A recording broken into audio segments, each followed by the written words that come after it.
Can everyone hear me? Oh, good. Yeah, they apparently had an old NFT profile picture of mine. So I'm Johnna Powell. I work at Consensus. I co-lead the NFT business unit along with Tyler Mulvihill and some of the people in the team. I'm going to be speaking about the Web3 Facebook moment and essentially the paradigm shift that we're currently seeing as we move through the next 10 years from Web 2. So why don't we move on to the next slide. So where I love to start here is thinking about the transformational power of NFTs. Moving too fast. Transformational power of NFTs. And when we think about how we used to collect in the era before the internet, we would collect things that are important to us, physical things. We would share them with our friends. We would trade them with our friends. This is something that actually meant a lot to us. And what's interesting about NFTs is they're kind of coming, to be a part of that, and they're recapturing that power of ownership and being there for the next generation of digitally native fans. And that, I feel, is actually wonderful because the real world is being rebuilt in a digital format. Not only money, not only digital collectibles, but so many other things that we haven't even conceived of. Identity certificates, passports, credentials, and so many other things.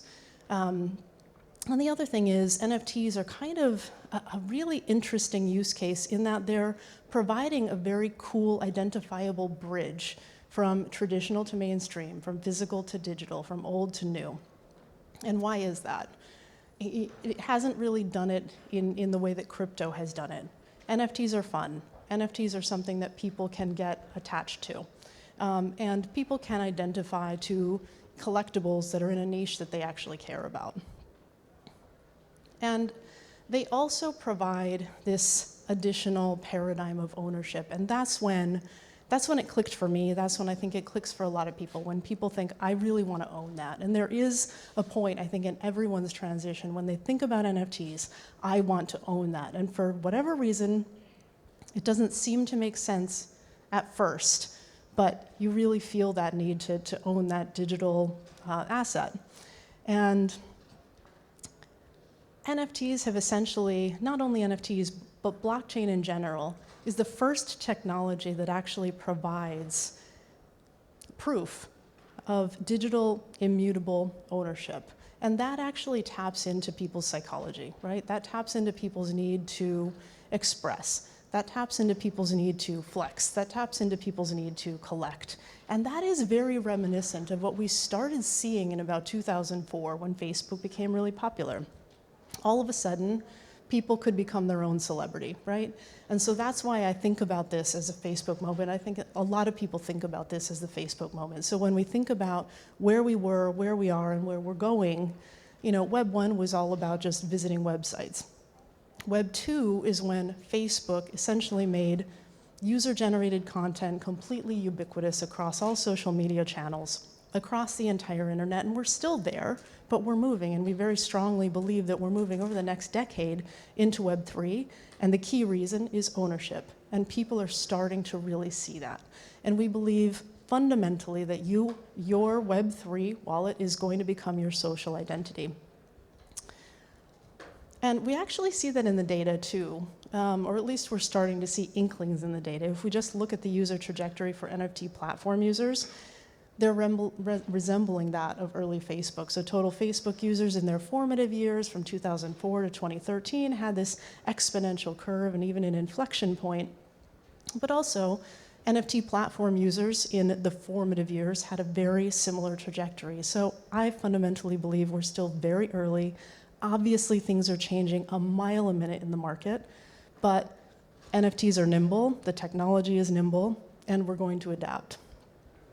Obviously, we're in a raging bear market, and we're seeing at the chart on the left, volume, it's getting crushed. We all know that. We all know we're in a terrible situation right now from a USD perspective. But the interesting thing is, if you look to the right, The number of total traders weekly has not declined that much. This is maybe a week-old data, so it might have declined a little bit more, but it's about down 15% or so. And weekly total transactions are forecasted by the end of the month to be down about the same.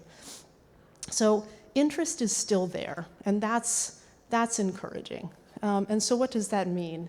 NFTs, use in NFTs, activity in NFTs can sometimes be somewhat anti-cyclical to the general crypto market. We're not seeing that entirely, but it is encouraging. But that being said, obviously, we are kind of at a turning point. We know that, I think we all can agree that NFTs have brought mainstream attention to Web3.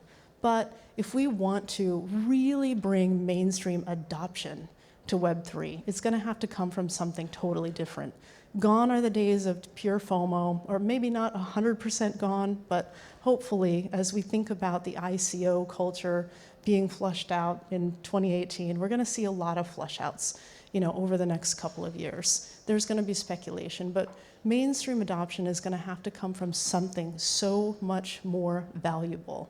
And so much more purposeful. So it's going to have to come from value, it's going to have to come from utility. And I think we all kind of know this story, right? We have to think about how we are designing NFT initiatives, NFT projects, NFT platforms that actually build something that people care about, mainstream people care about beyond just speculation. So fan engagement platforms, gamification, play to earn, loyalty platforms, and things like that that really generate true value, but also are fun for people to play with, that don't even necessarily mention the word NFT.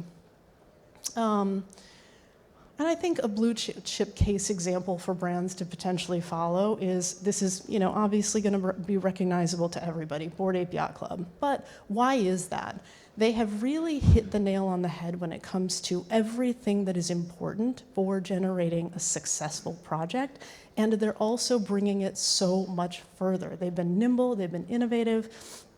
So at the very beginning, they were accessible, $200 per mint. They've aggressively built their community, and they started very, very small. By the way, that's exactly how Facebook started, very, very small and exclusive. They are active socially, their community is active socially, they generate value on a perpetual basis, they have a solid roadmap, they always deliver on the solid roadmap, and most importantly, they see the future. They're generating play-to-earn games, they're designing play-to-earn games, they're building partnerships, they're building out a metaverse.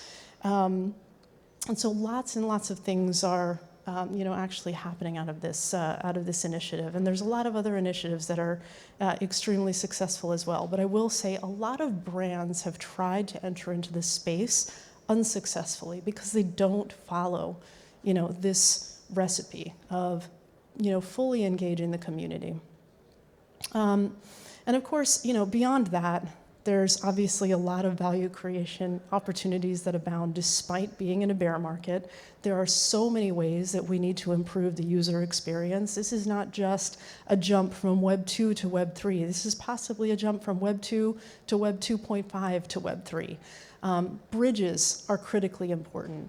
If we're going to fulfill the promise that NFTs have given us, we're going to need to bridge assets between the multiple networks of the ecosystem, ensuring interoperability between networks and platforms. That's going to be critically important if we're actually going to achieve the real use case of NFTs. DAOs, incentivizing holders. We want to incentivize holders to keep and use their NFTs instead of speculating. And then DeFi, we can leverage DeFi primitives to build new value-added use cases such as ownership fractionalization, NFT collateralization, and lending.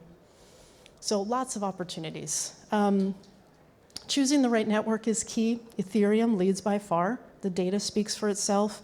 We have 75% and more market share in the NFT space, and that's also with EVM-compatible chains. We work very closely with Polygon and many, many other networks.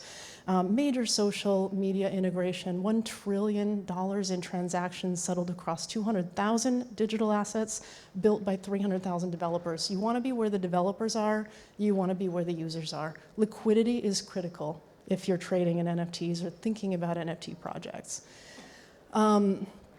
So if you are working in Ethereum, chances are you're working with a consensus product. And we have a 360-degree NFT stack to streamline and secure your NFT journey.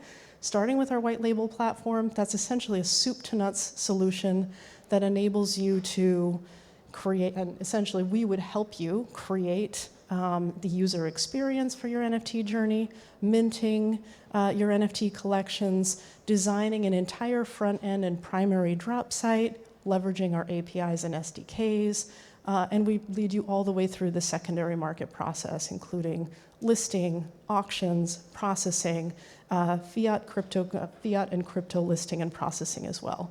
Infura provides for Web 2 and Web 3 developers, Ethereum blockchain networks and IPFS gateways, as well as general purpose read and write APIs.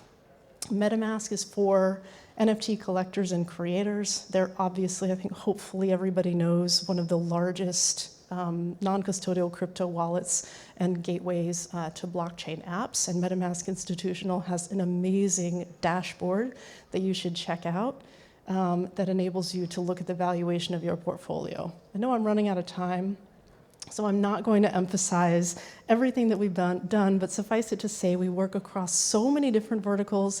There are a lot of partnerships I'm not at liberty right now to announce, but we have so many exciting things coming down the pipeline. I'm out of time, so I'm not going to be able to talk about them, but I want to say thank you very much for attending this, and please visit consensus.net/NFT if you'd like to schedule a demo. I think hopefully would be really interested in what we have to show you. Thank you so much.